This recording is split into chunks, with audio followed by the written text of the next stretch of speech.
Hey guys, how is everyone doing? We are back with part 2 of the Yokomo MD1 build. This is where we got up to last night. So that is the rear gearbox and transmission. You can see there we've done the diff, excuse me, and the rear arms as well as the shock mounts. So that is how far we got yesterday. We are going to make some more progress tonight and see how far we get. So we right now are on page 8 of the manual at step 9. This is where we are.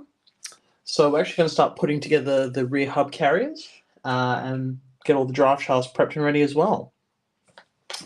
So let's have a little look where we are. So need to grab some of our bearings and shims. There are some bits and pieces in here. We need a bit of a squiz at.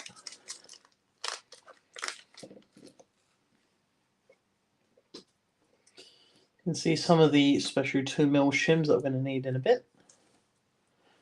So let's have a look. So probably first what we're going to have to do is actually get these off the part sprue.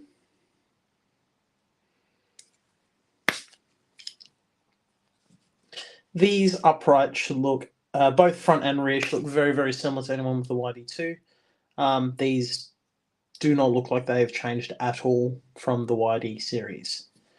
Same with the fronts, they look very, very similar to the YD series as well. May have been some slight geometry changes, but I honestly can't. Oh, yeah, honestly, I can't see much of a change from the YD2 series, but we will soon find out.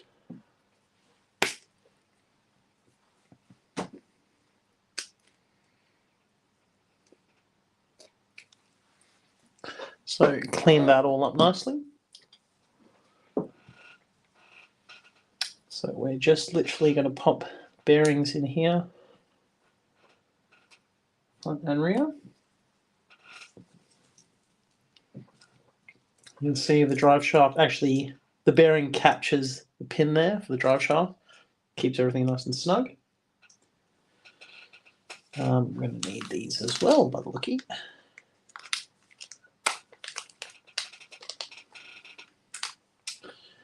And if memory serves me correct, we may actually need some of the set screws to hold that in place.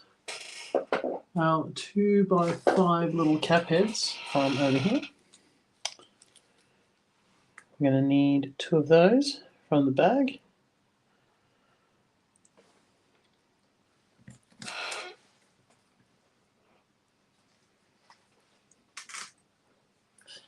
Put that back in the magnet tray so we don't lose them. So in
Hey guys, sorry about that. Had a slight issue there. Someone tried to make a phone call while I was on the stream, so it must have killed it all. Hopefully it's all back nice and smooth now.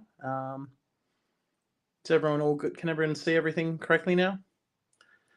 After all the technical issues there. I think we should be all good to go here. So yes, we're back now.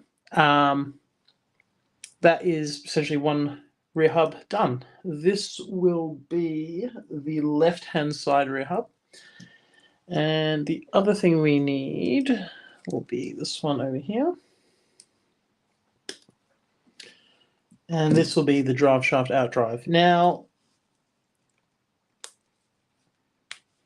see there, snap on and snap on. There we go. So one side done, and now the other side.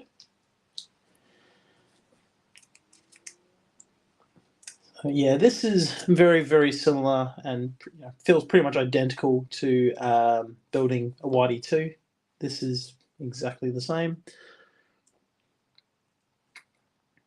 And yeah, even the same 5mm hubs are being used by Yokomo on this model as well, which is nice. Same offset for the back end of the car, but obviously that is fully adjustable now through the spacers on the rear arms that we saw yesterday when we installed that. There we go. All together nicely. Now we do need to add some spacers because the ball studs that are going in here into the top of the rear hubs will get a 2mm spacer there. And they will then go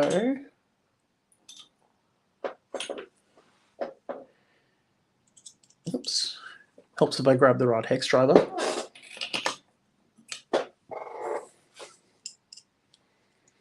So that will go into here with a 2mm spacer.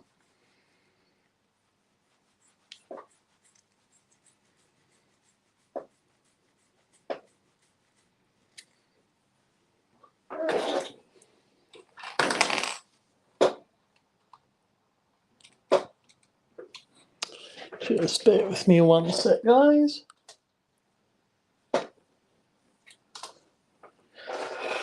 Trying to adjust something to make sure this is all working correctly.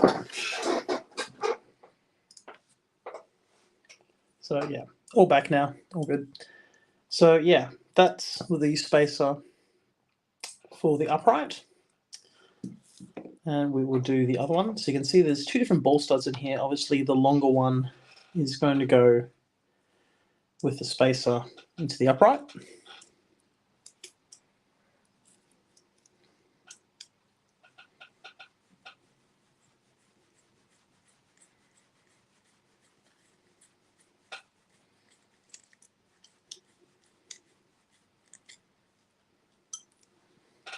So just like that. We'll grab another of the outdrive protectors here as well.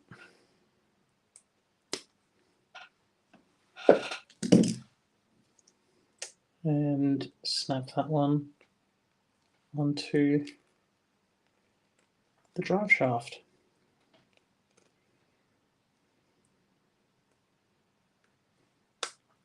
There you go. So those are the two rear hubs.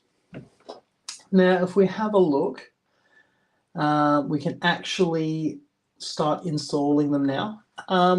Yokomo do suggest using some grease. I personally am not a fan of using grease in my drive shafts purely because you get any dust or dirt, it can lead to excessive wear. I personally don't find enough need to require that, but some people obviously do. Now, if we're going to have a quick squeeze of this,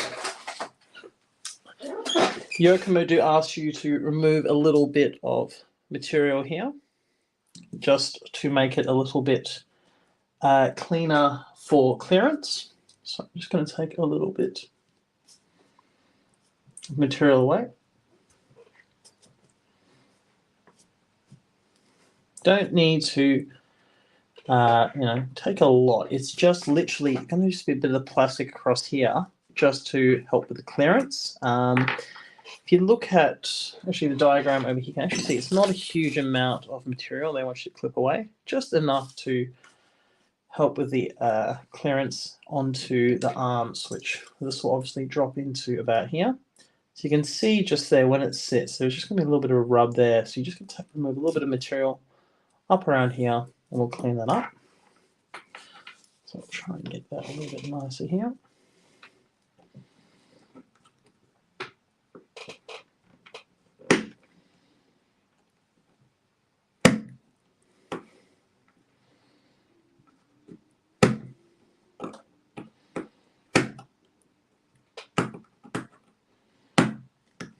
So that should be the start of that, and we'll just finish it up here. It's like I said, not a lot of material, it's just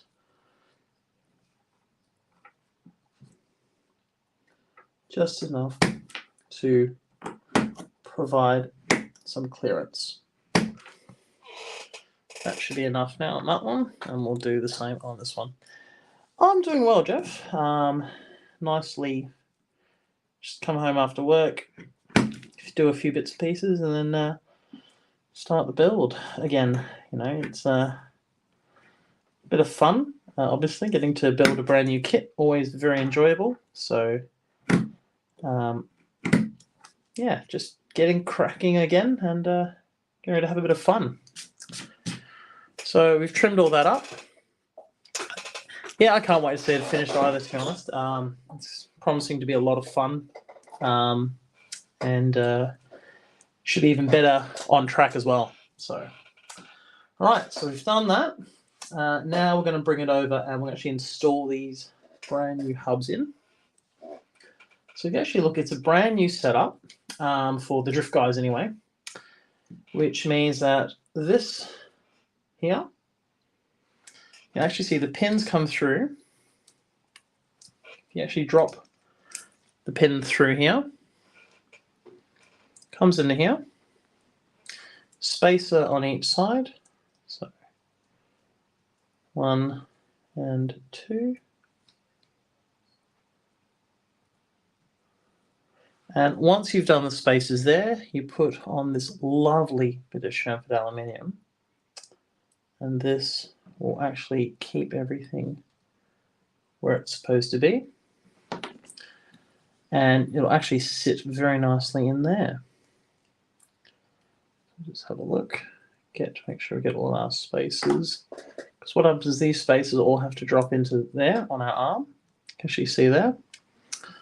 So we've got to get that there. So it is quite a snug fit of everything.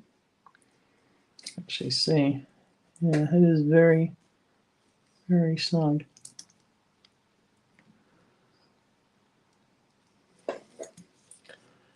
So very, okay, so that's in there.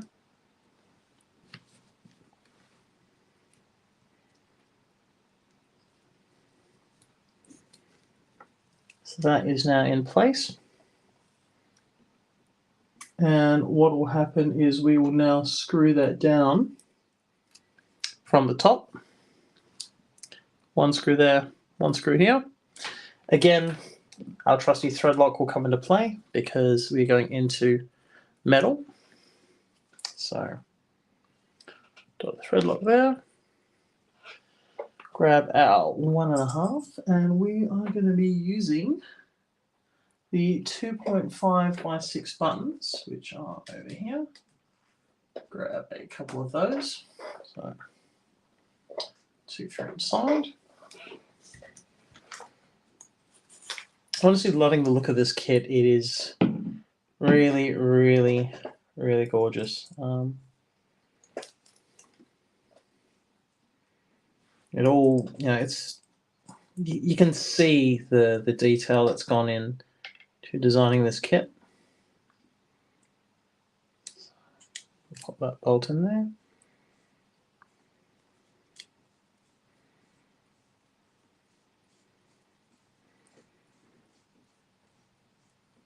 and just snug. You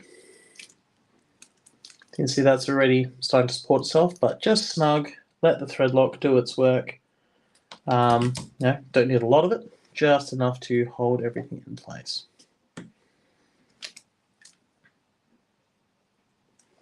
You can see over here, as that goes in,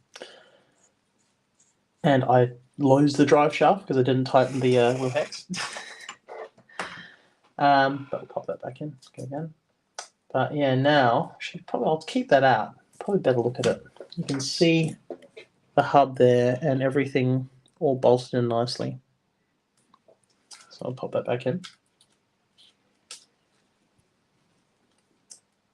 But that is actually looking really, really nice right now.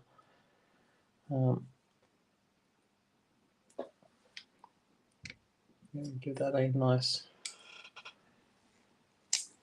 snug tighten down. Yep. You can actually start to slide the outdrive cup into here. And you can see the rear suspension now starting to take place.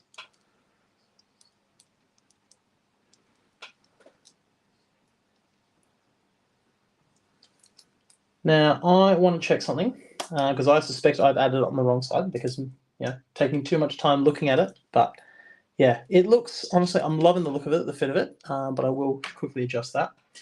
This is what happens when you don't pay attention and you rush your build. And this is the kind of point, just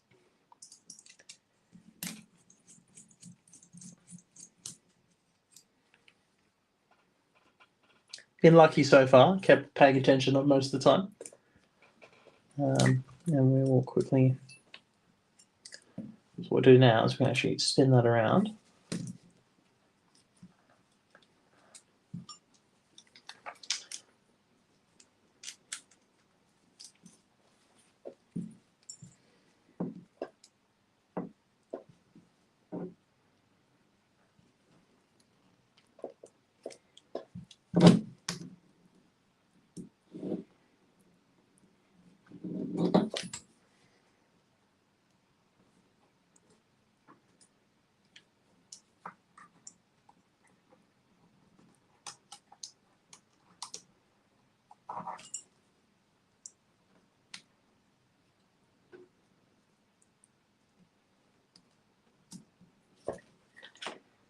So we'll reset that.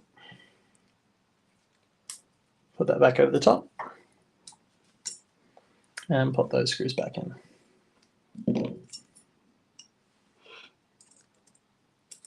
But the feeling you get with this kit straight away is it is so snug without binding.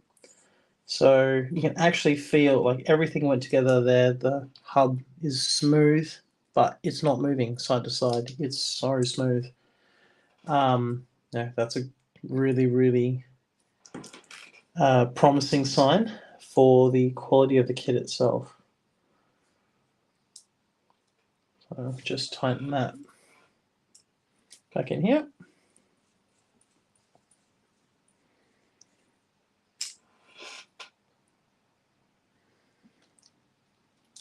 And now that ball stud is in the correct position. You can actually see that now. Because that's what happened before, had the wrong upright. But yeah, the ball stud needs to line up here. Because with the shocks are going to come off here and off this mounting point here. So if we go to the next step, videos of myself there, I did have my own personal, which just had a few odd and end clips. But part of what's happening with Hearns and the New Drift team is that we will actually be trying to put out some more content. The Perth guys are in the process of sorting out a brand new Facebook page, group, and possibly channel in regards to that. And that will mean that there will be a lot more content and stuff coming forward from that. So keep your eyes peeled because the Hearns official page in the next month or so will get a whole bunch of brand new just photos and video and just some really cool bits and pieces coming out. So yeah, keep your eyes peeled, mate. There'll be plenty to show very soon. We're just working out a few bits and pieces. But there will definitely be a lot more RC Drift content coming to the Hearns page very, very soon. See that one there. So that's the second upright in position now. So we're just going to pop those screws in again.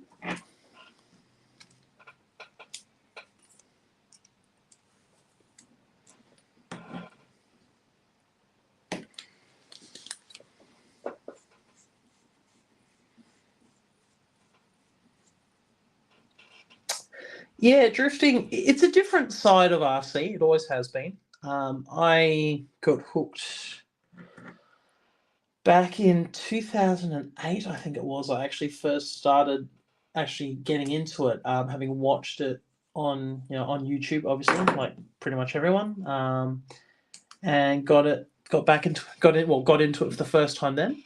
Back then it was 4-drive touring cars. Yokomo pretty much had the market in terms of essentially their drift package series, which essentially was an MR4TC.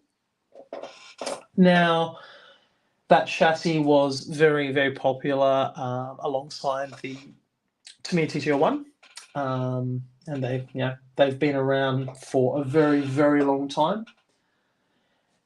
And it's what most people remember when they look at drifting is the drift package series, which came out with all D1 spec bodies. They were very, very, very popular. And it was, the first introduction most people got into the world of drifting. What's that? What have we been now? 2008 I started, so we're a lot further along down the path now. And things have come a long way with dedicated rear drive chassis, and this being Yokomo's latest flagship. It's a far cry from the drift package. So just having a look here. So this is the rear. These are the ball studs for the rear camber link, all going in again into aluminium. So just a dab of thread lock, just a little bit.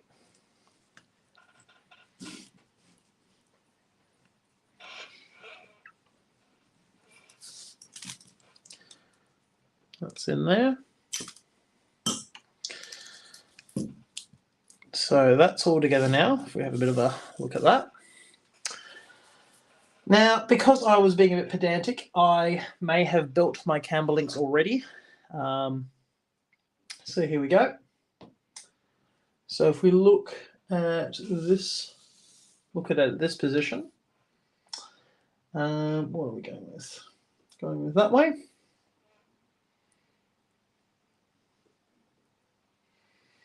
Which means we're going with that turnbuckle,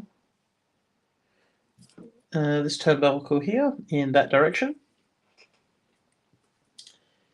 And yep, so on here. The new 4.8 ball studs are very, very firm, as you can hear. They are going on quite a crack, but everything going on nice and smooth, and lots of movement. You can see the clearance there at the bottom of that hub. Go a decent way down, and it's still not actually contacting with the carbon. So plenty of trouble. So we do this side now. And one thing to always check with your turnbuckles is make sure you have your mark here going the same. So you can see the two marks are the same direction here. And that means whenever you turn your turnbuckles, they're always going to turn the same direction to go in and out. So there we go, there and there. You can see these the rod ends here actually have a slightly different profile from each side. This is making sure they are going the correct direction. So that one there is all done. So that is pretty much the entire rear suspension other than the dampers, which will go on a little bit later. What we're going to do now, though, is we're going to bolt on the rear body mount. That's on here. Nice, really nice bit of carbon, the matte finish, as is most of the other parts here. We're looking at 3x6, and we have a lot of those left.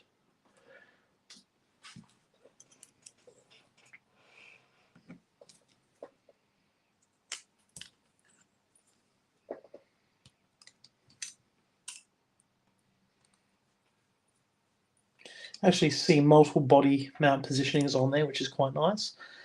I'll probably be installing a magnet body mount set on this because, like a lot of drifters, I don't like having body holes in my drift shells. They, spoils the clean look, street look that we have.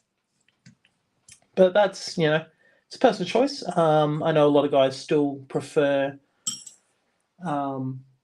a secure mounting system, and that's fair enough. With competition, it never hurts to have the body completely securely mounted. So that is the rear, completely finished. So we're going to pop that over there, because our next stage is going to be the brand new steering rack. Now, this thing looks an absolute work of art. As you can see, there's quite a lot of small pieces in here as well. So I'm going to make sure we don't lose anything out of there. But this looks absolutely stunning. Really, really keen to get a closer look at it.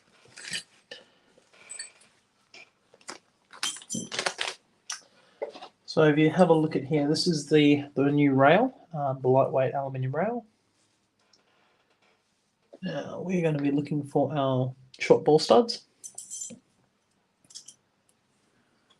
Now that is the small flat ones. Again, just a dab of thread lock.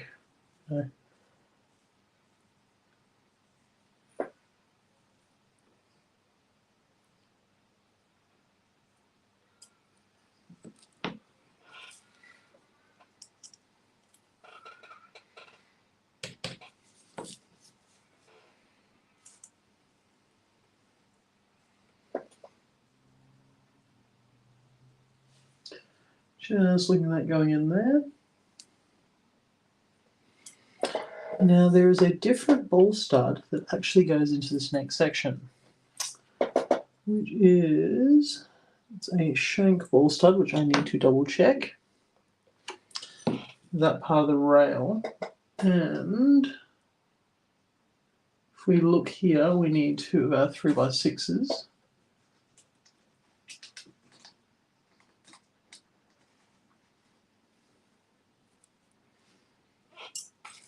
That's where they are.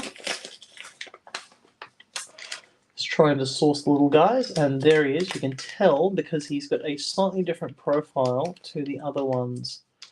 You can see by the ball studs in here, these are quite a short neck versus a long neck there. So that's the little guy we need here, and that will go into here.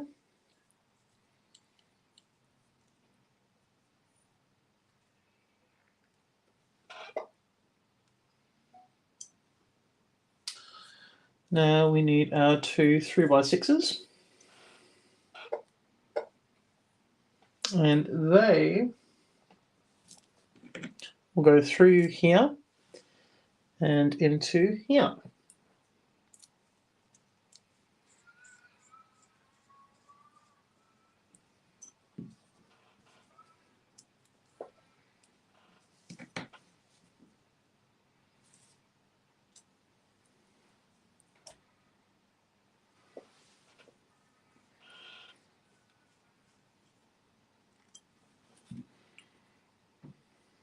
You can see that's the rack there, which looks really, really cool.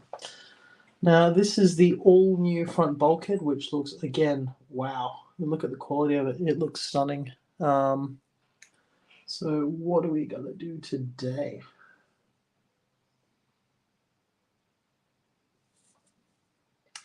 So our first step is grabbing our 3x10 button head.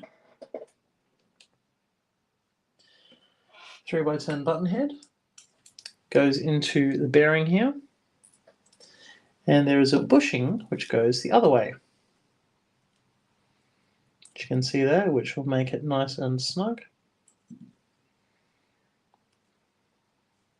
So have a look at that.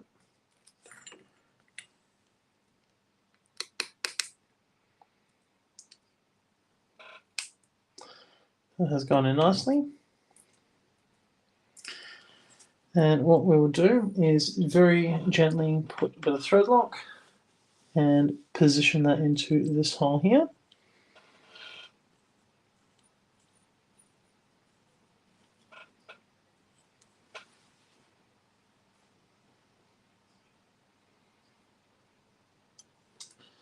And if we look at the other side, we need this bearing shaft, again into the bearing here,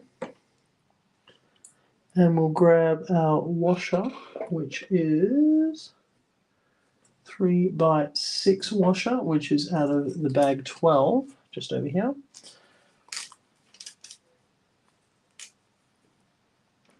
Quite a small washer. Just pop that over there. Again, dab a thread lock just on the, and keep it just on the edge of the threads. You don't want it anywhere else. That goes onto this one.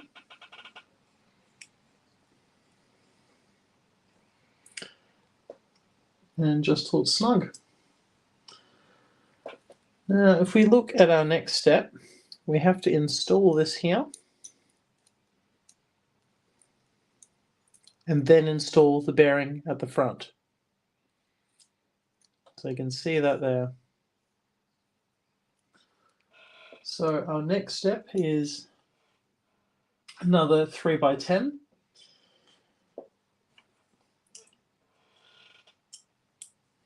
Another insert into a bearing.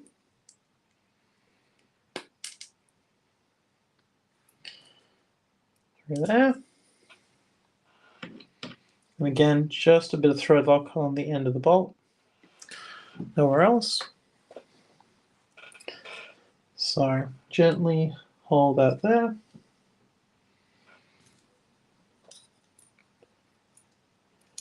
Position the rack. You can see here. See that there? So what I'm going to do is I'm just going to pull this bolt free a little bit. Position the bearing and sleeve first. Make sure that drops into there. And then pop the bolt through.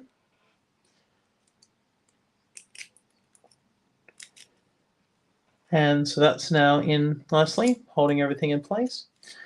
And you require a M3 nut on the top side here. You can see that there. So gently bring that down. And that's in snug now.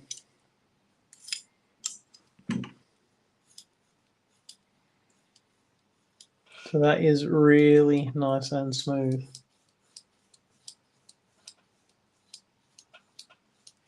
Now, you can actually see here, this front bearing actually moves a little bit up and down, just so you can get it nice and snug to make the rack a bit tighter or looser. So at the moment, that's a fraction tight. I'm going to go back a touch. And now it is moving completely free with no play backwards and forwards. So that's exactly what we want out of it. So that's perfect. And we're going to jump over. So the next part now is this upper arm assembly here. So if we look at the ball studs we're going to use here, we've got to be very careful because again there is a bunch of different parts. Now need. So we've got these ball studs all here, all with shims, all with different nuts as well, and the spacers. So you can see these are all going into the center hole. So they're actually go. There's 3 holes here. You can see. So we're going to go through the center hole on each of these 4 positions.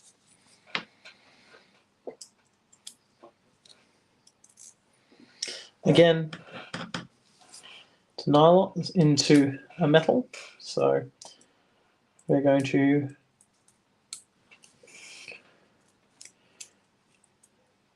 put a touch of thread lock, and we'll just tighten it up just so it's snug with a 5.5. Might grab a touch more thread lock, because you don't want this stuff coming loose. Yeah, it's the worst thing you can have is driving your nice new chassis and then just parts start coming loose or dropping off. Yeah, it's the worst thing you could have.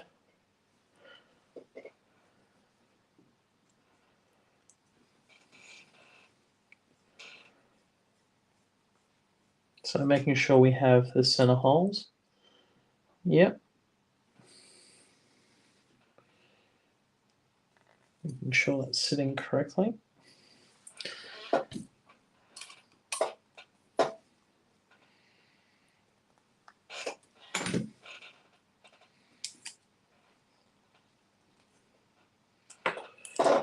So you can actually see the positioning on there and there. Starting to get that right. So that one actually needs to come across a fraction.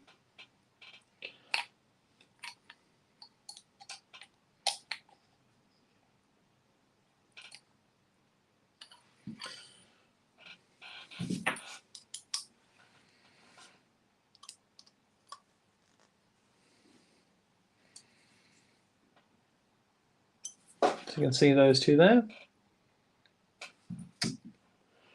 And we're going to do the same with the other side.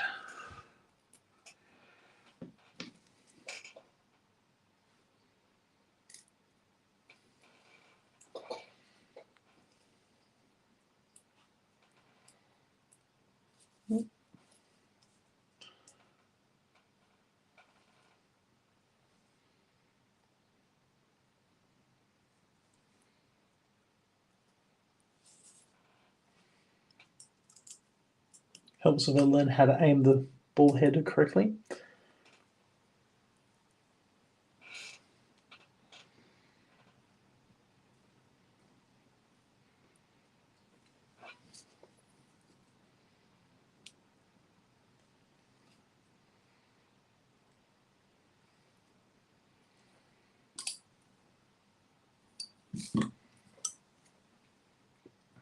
This is looking really, really good.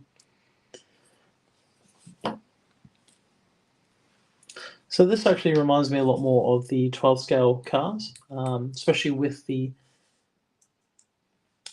upper arms that are coming. I mean, it's a much completely different style of mounting parts than previously on the Drift series. Previously, upper arms have always been set, and then you can shift them a little bit here and a little bit there. Using spacers. So this is completely different now, and just like the Toolbox 4, I've prepared the upper arms here. They've been set correctly to our 18mm kit setting. So if we look at this as the front here, that will go on like that. That goes on like that. So let's give it a gentle push down, because they are going to be very, very snug. That's one. And we'll do the other one.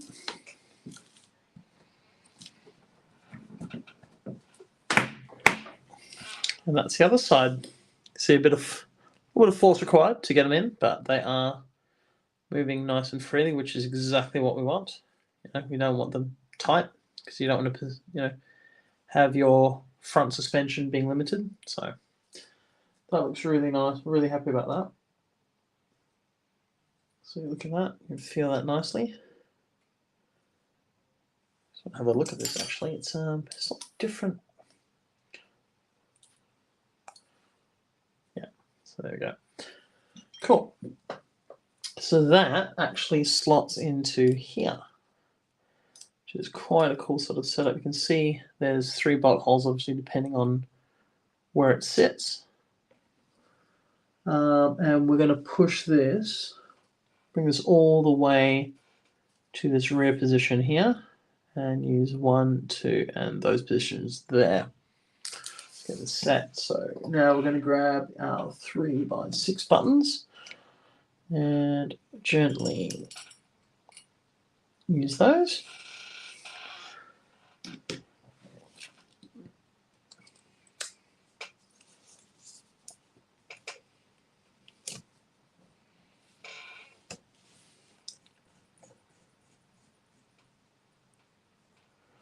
We'll just gently position that so we can make sure we get these other parts lined up correctly. But that's really looking quite cool already. As we pull this all to that hole there, yeah, so you can see there that sets up nicely through those holes there and there.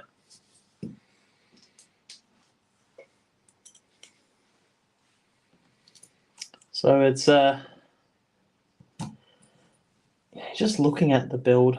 Now I keep saying it because it's, for me, it's, you know, I've built so many YD2s and done maintenance on them and built multiple different chassis before, but just actually feeling this kit, you feel Yokomo has really stepped up in terms of the way they've put together this kit. So that's it. That is the entire front ready. So that's quite cool.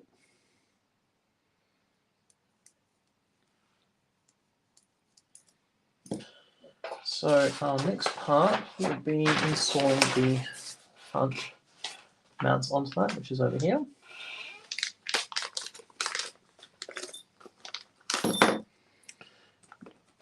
This whole new front shock tower. Again, complete departure from what Yokomo had previously done. It's obviously moving towards this newer trend, which is really quite cool. Now that I need to grab our 3x10.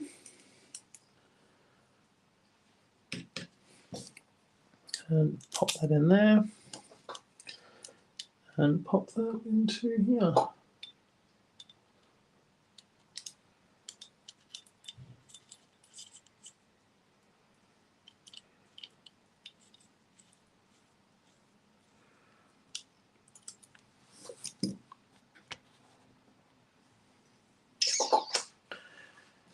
And the other side.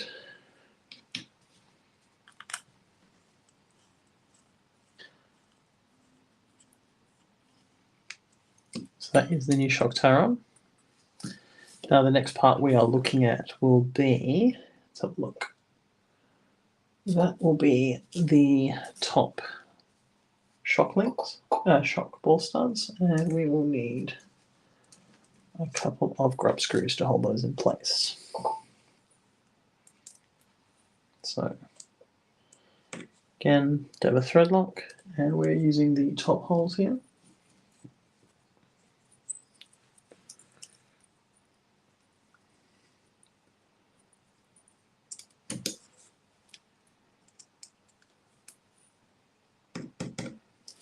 And whoops, try not to lose the parts all across the bench. And there we go. Grab our 3mm.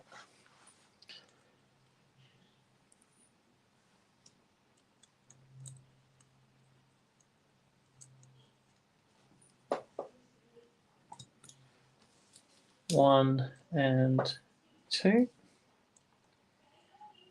So if you actually have a look at that, that's going on now. And in position there. And that is the entire front section finished now. So the steering rack, suspension arms, all coming together very, very nicely. So if we go to our next section, which is bag 9, we can actually see the servo mounting and the various inserts that will be required here. So you can actually see on this part, I'm also going to trot out my very trusty Yokomo SPO 3D for this part. So our next section is actually putting this really quite unique bracket underneath. Really nice looking part actually, just very different to what we've seen before. So grab some of the 3x6 buttons.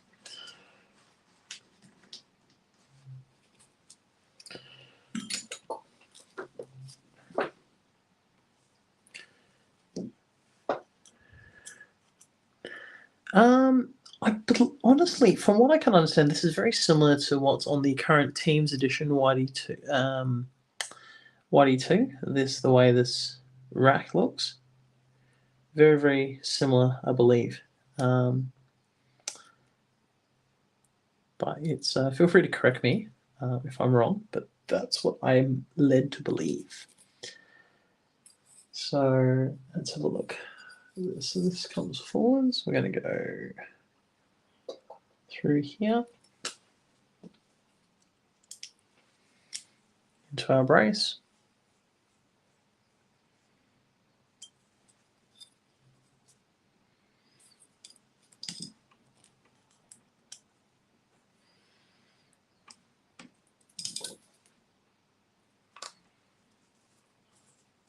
You can have look as this is slowly coming together here.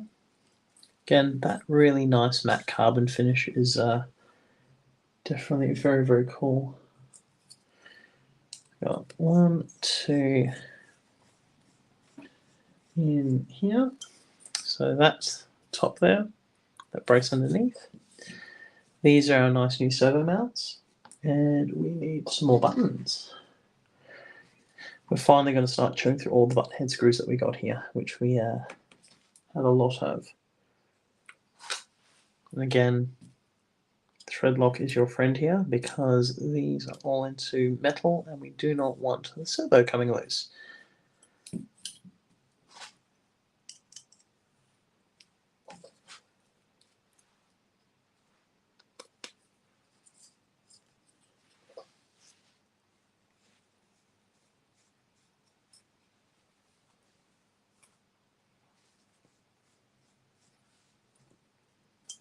So that's 1, and that will be 2.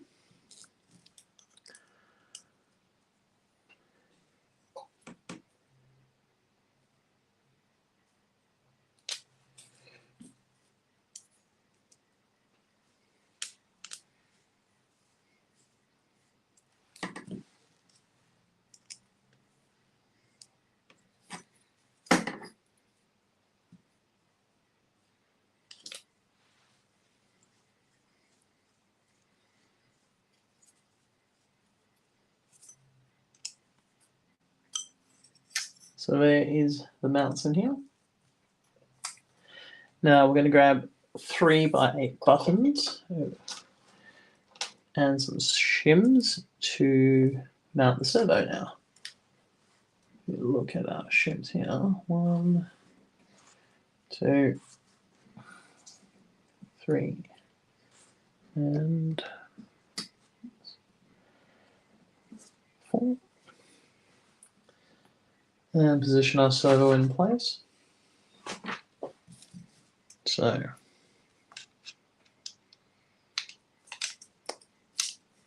drop it in just like that.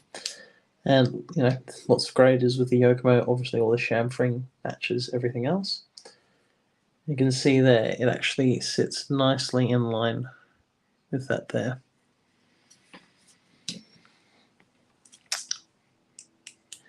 Yeah, that was the curious one for me. If we, how that actually sat in regards to the Z, because obviously the Z, the Way 2 Z, the Teams edition, the limited edition, Yoko pumped out quite a lot, obviously before the release of the MD. So trying to keep track of all these amazing new parts was quite hard for a lot of people, including myself. So yeah, trying to make sure we know exactly what parts are from where has been a little bit of a challenge. But if you've got a bit more info for me, absolutely very helpful. So here we go. We are just popping the bolts in. Nothing tight yet until everything sits in nicely. Now I have centered the servo, which is quite important. Yokomo do ask you to center the servo before actually going to the next stage, because with the rod ends, actually see there, so just gently shift that to the center position.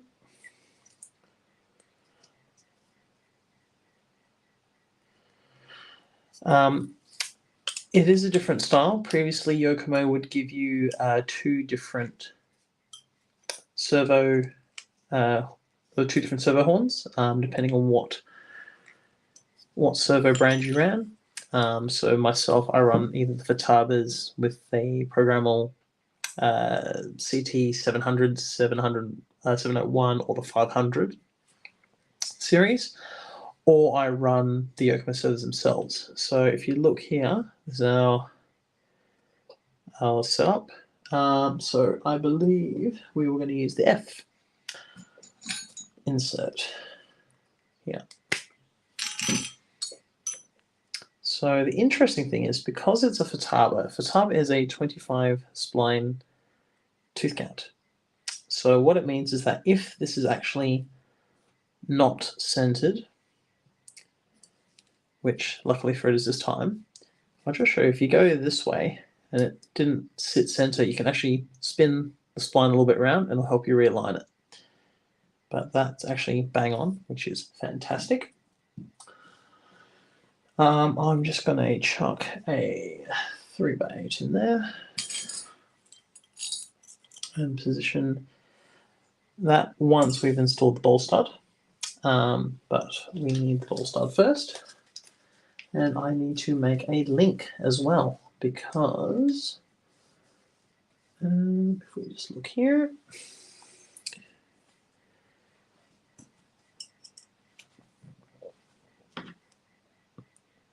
that goes on the underside there.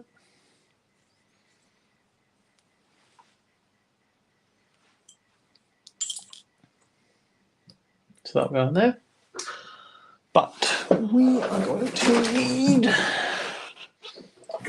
our rod end pack. Is this one here. I'm going to have to borrow that one and that one. That's these two here. And we're going to have to trim off a little bit as well by the look, because with this, grab that, it's going to be required. So we're just going to gently trim off that and gently trim so trim one. We are going to use an M3x8 set screw, which is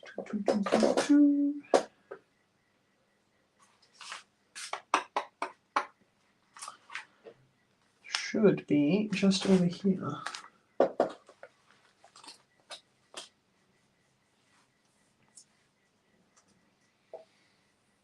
Okay.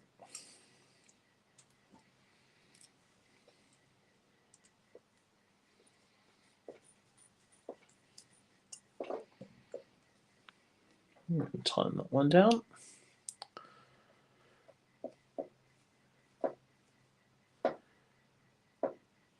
So if we check our manual, 27 millimeters is what we require. So we're going to grab our trusty calipers.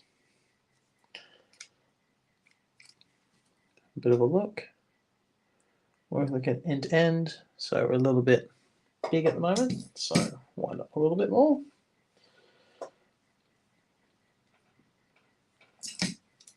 Check again. Still a little bit large. So we're going to keep going.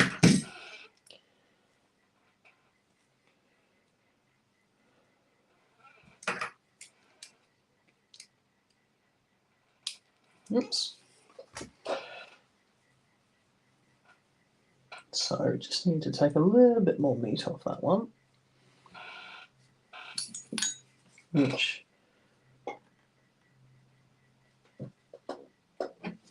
is no biggie.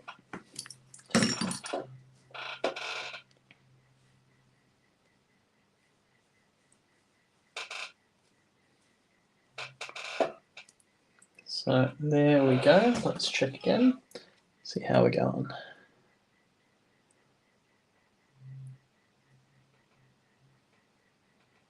Pretty much bang on there. Pretty happy with that. So that will now go on here.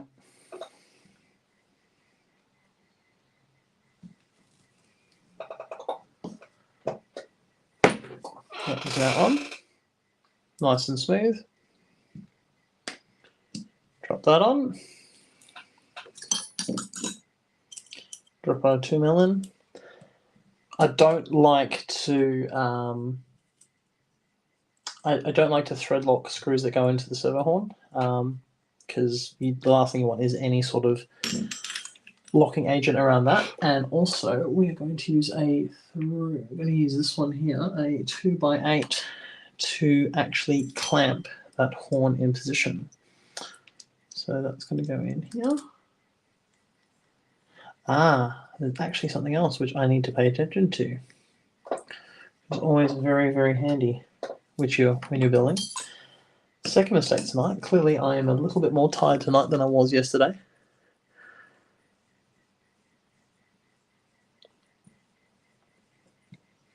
So I actually need this little guy, this little shim, actually sits in the insert here. So I'm just going to pop that insert back out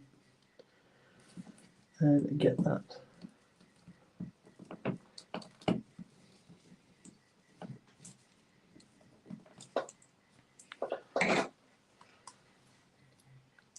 So let's try that again. So get that one on here.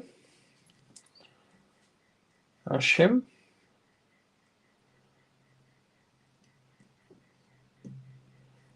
Get that in place. Just make sure I align that shim.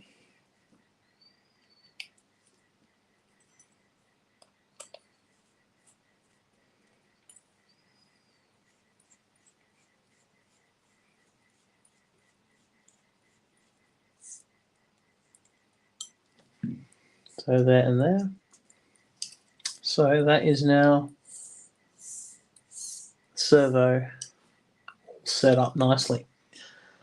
So if we look at the next part of the build, which will be our suspension ball installation, which will be this baggie here, and also uses our inserts from yesterday.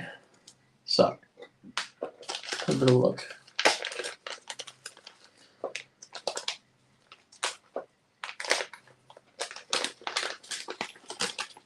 So what do we need? We're going to need our 2mm shims, the balls from it.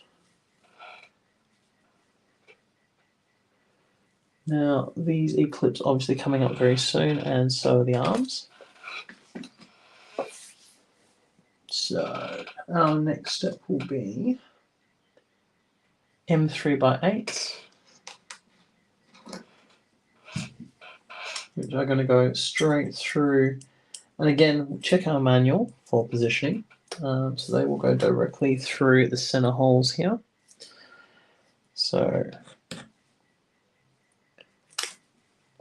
there, spacer and ball stud underneath. You can see position. So 1, 2 going in here.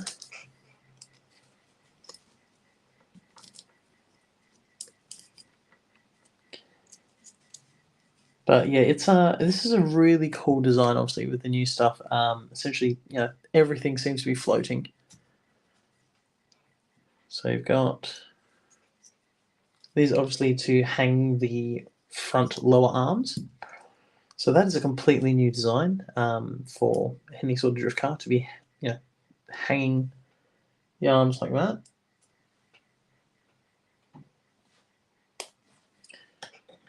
So really cool to see this innovation coming in. The new way of doing things, and seeing how these chassis go. Just seeing some of the guys who have had theirs online already. I believe some of the guys in the US were competing with them at the All USA Championship over the weekend at Super G, and they did all right with them. So it's a good sign for a brand new chassis to actually be doing well and performing right out of the box.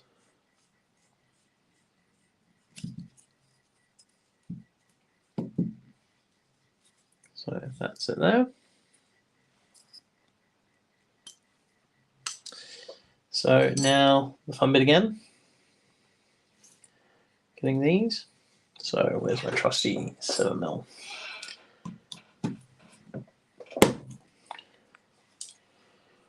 Might do this on the edge of the bench to make sure I get that carbon nice and flat. No extra pressure on it.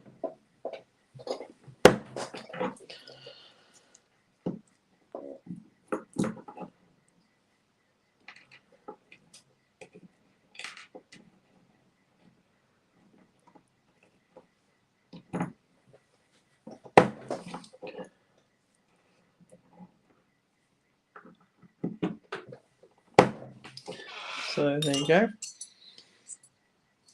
There's 4 sitting there.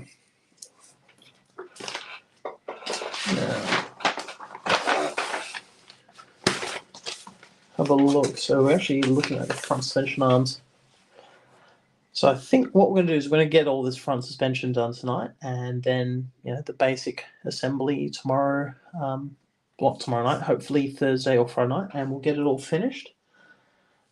So we can get this running for the weekend, because I know I'm very, very keen to drive this. I know a lot of other drivers will be very keen to see this in action. So let's have a little look.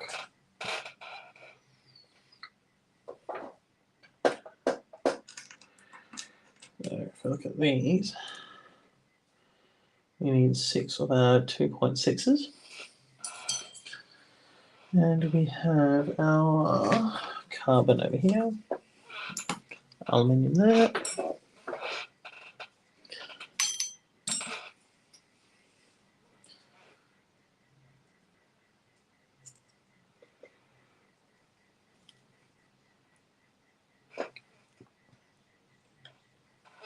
So we look at this arm here, which is our we're going to attack first.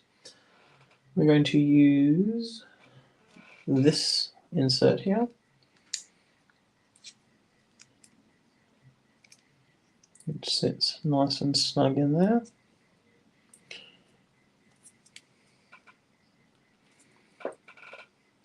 See, that's really nice and snug.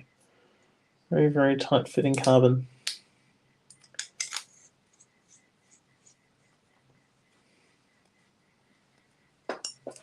You can see that. Screws helping to pull everything nice and flat in there.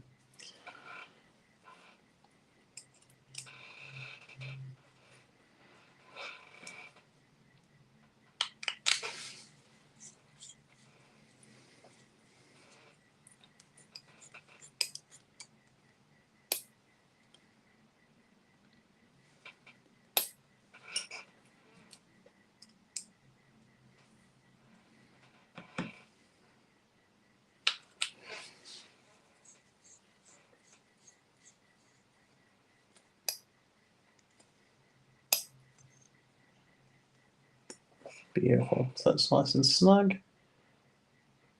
It's there. Just going to make sure that is down nice and flat.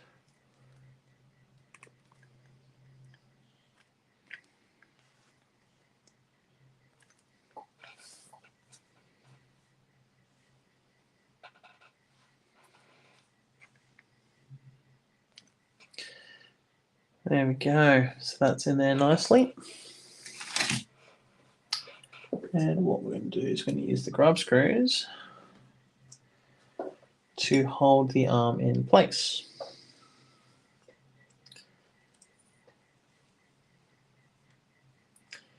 So these are going to go in here, just like that. So let's do the rod end here.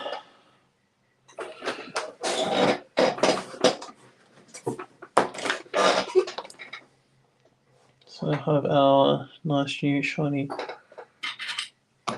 rod ends.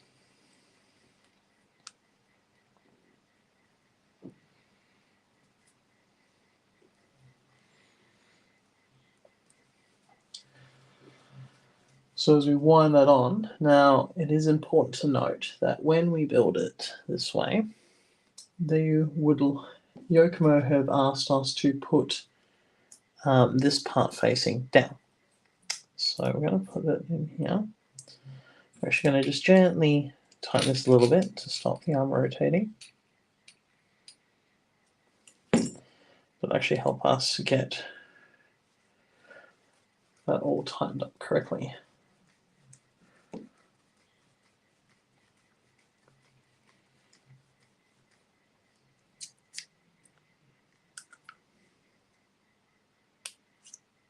Okay, so you can see that there.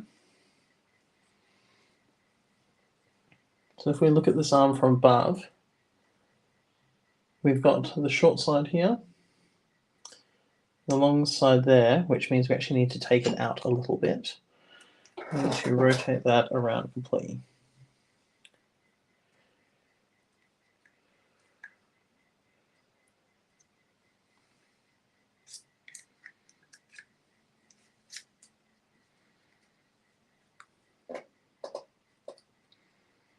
So you can see that now is now facing the correct direction. Beautiful. Which is what we needed.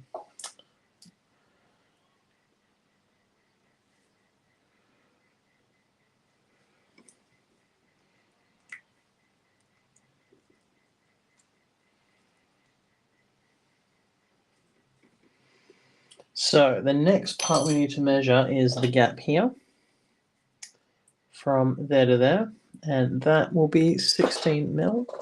So again, if we grab our calipers, which are over here, we can set that to 16 mil.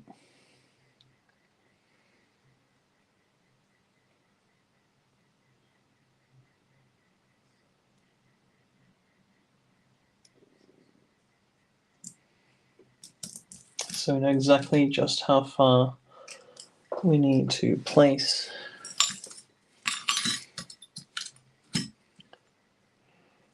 our rod end.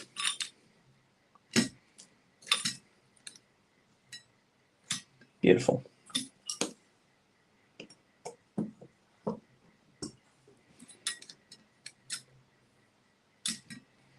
Do that, yep, just make that nice and snug. And that's ready. So, one down, one to go. So the next one here, look at the way it sits. Yeah, looks absolutely stunning. So I'm really, really impressed with the carbon here.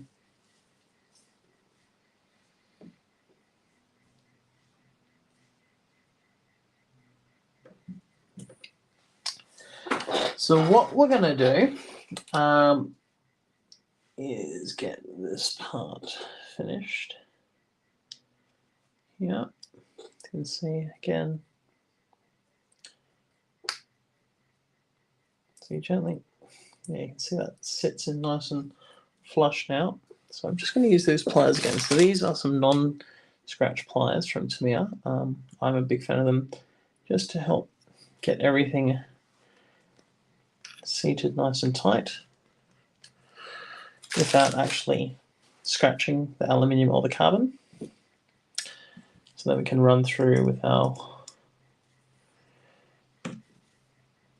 2.5mm screws and bolt everything down. So beautiful. It's it's going to be so important not to over tighten these bolts. I mean, they're only going to go in once realistically. You shouldn't really need to take them out, but don't over tighten them again. The last thing you want to do again is be stripping screws or damaging parts that you may need to remove, or just at any point. Cool. So that's there. Get our grub screw.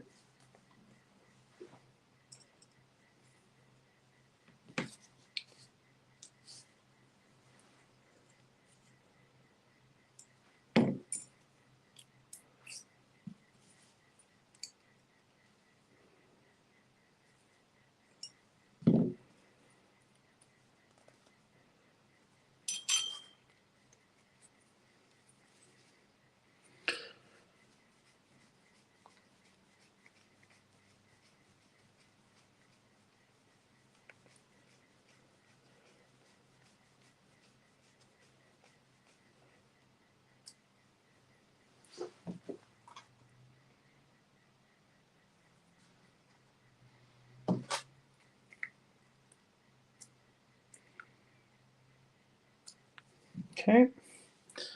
So again, make sure that is the same there. Yep, beautiful. Then we need to check our length of the arm. So I will quickly loosen that grub a fraction again. Position there. And position there. Once I'm happy, give it a nip. So that's these two arms are done as well now, which is awesome. So you look at all the parts to our front bulkhead here. Got to clean up a little bit. So what we're going to do now is obviously attach these to the underside here. So if you look at these ones, that one there, and this on here, always helps to get the correct direction. So there and there.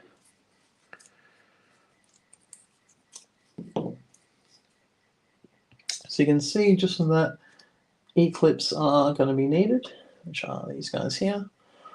Always install with the flat edge towards the bottom or towards the flat surface.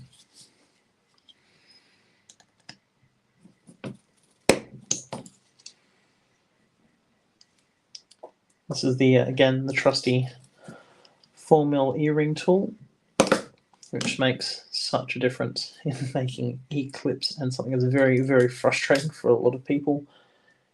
Extremely easy. So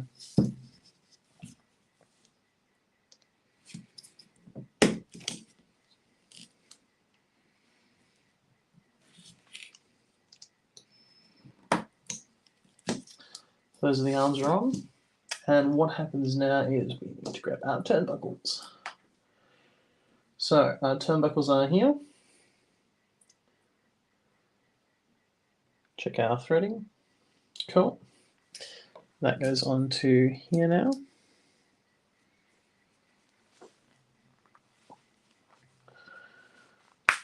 So that's now snapped on there. One for that side. Again, checking our turnbuckles are going the correct direction. One on for there. One on for there.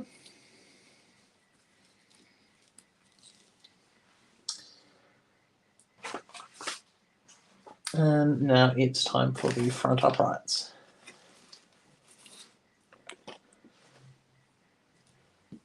So front uprights are, let's do the ball studs first actually, because that looks going to be the interesting part.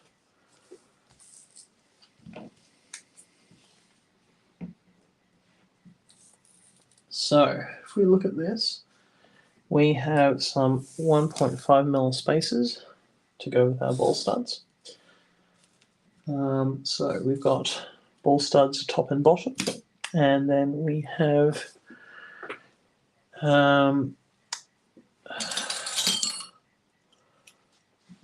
ball studs top and bottom, and we also have, sorry, that's the top. So the top gets a 1.5mm shim underneath it.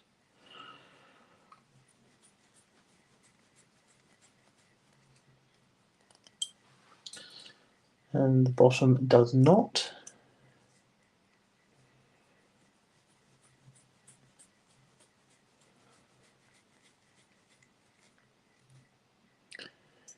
Yeah, it's become a design duxie that's probably more recent with touring cars especially, is the floating design. But what it does, it gives us a lot more security, but the adjustments now become so much easier for track width and camber. So that's always a plus.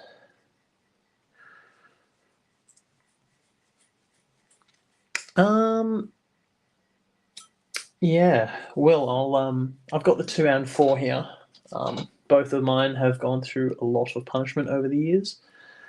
That's the 2mm. That's what I normally use for shocks. You can actually see it there. It's my earring tool. Probably should have sent that to you, you and Brett. But no, it's a favourite of mine. Picked one up at quite a few years ago. The 4mm gets a lot of use for obviously the large stuff, and the 2mm for shocks. So if we look here, the hole we are supposed to be using is this one here. So you're getting quicker throw. So that's in there. So the 2 top both have a 1.5 spacer.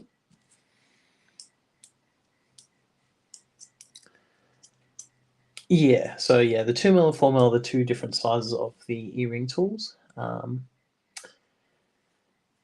Yeah, they've incredibly handy tools, even if they are a bit hard to get nowadays. So that is there. Now, we'll double check our 2 pins that we need.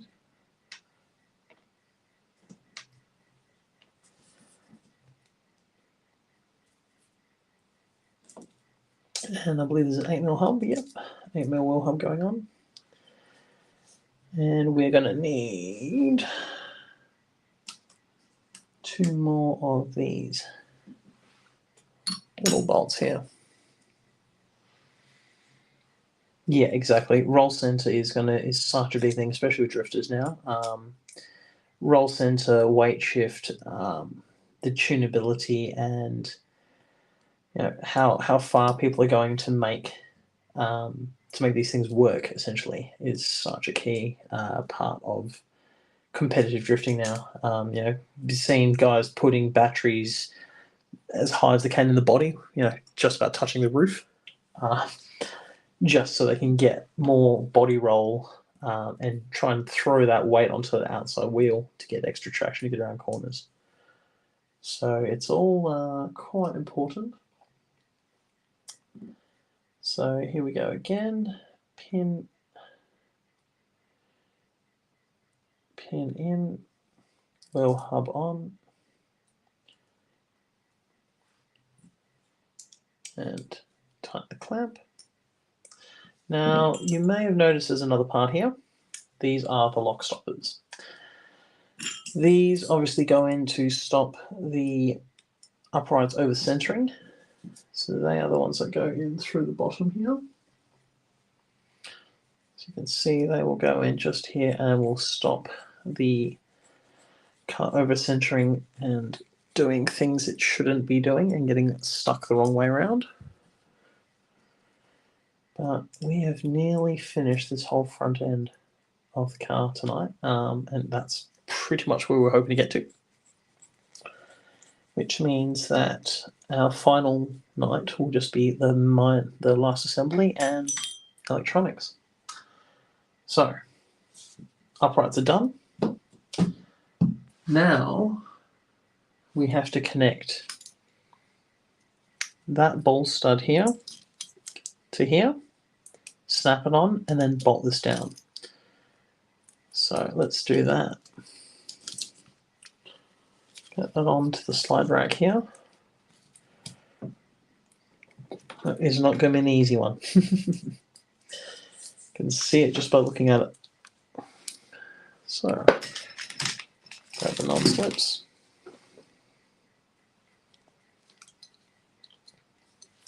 Go to the wider jaws.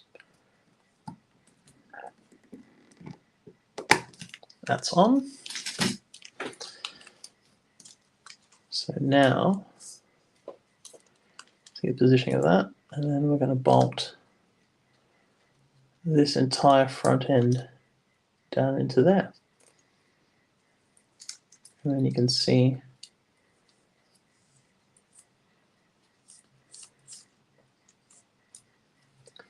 so this is definitely coming together very, very nicely. So the bolts we need now are 3x6 buttons again, which are our absolute favourites.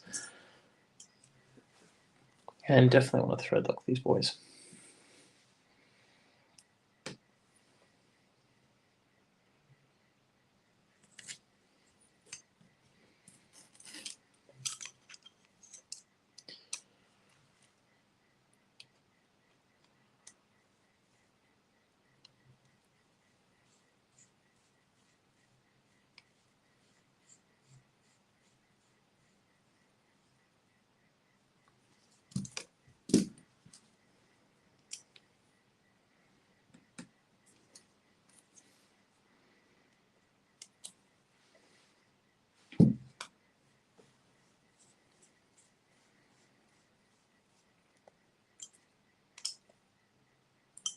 Nice and snug.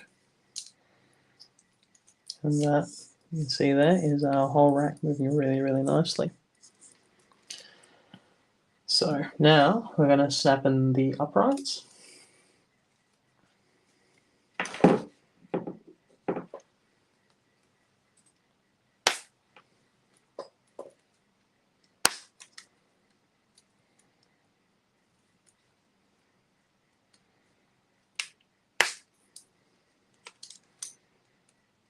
So that's one. And now time for number two.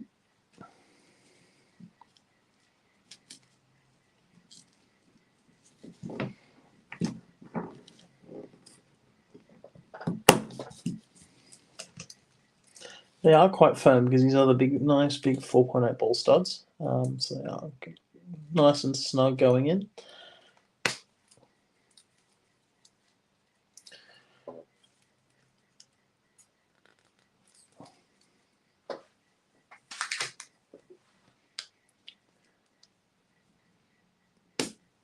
Done. So that is our new front suspension. You can see the lock stoppers have a bit of clearance, which is nice. But depending on the servo you get, you may not. See, there you go, doesn't over center. But that looks absolutely fantastic. So currently we have the front end and the back end of the chassis, which we'll then have to attach together. And you can see we're getting very, very close to the way this all bolts together to mount up. So we're going to stop here for tonight and we're going to finish up another night. Thanks for tuning in, guys, and have a great night.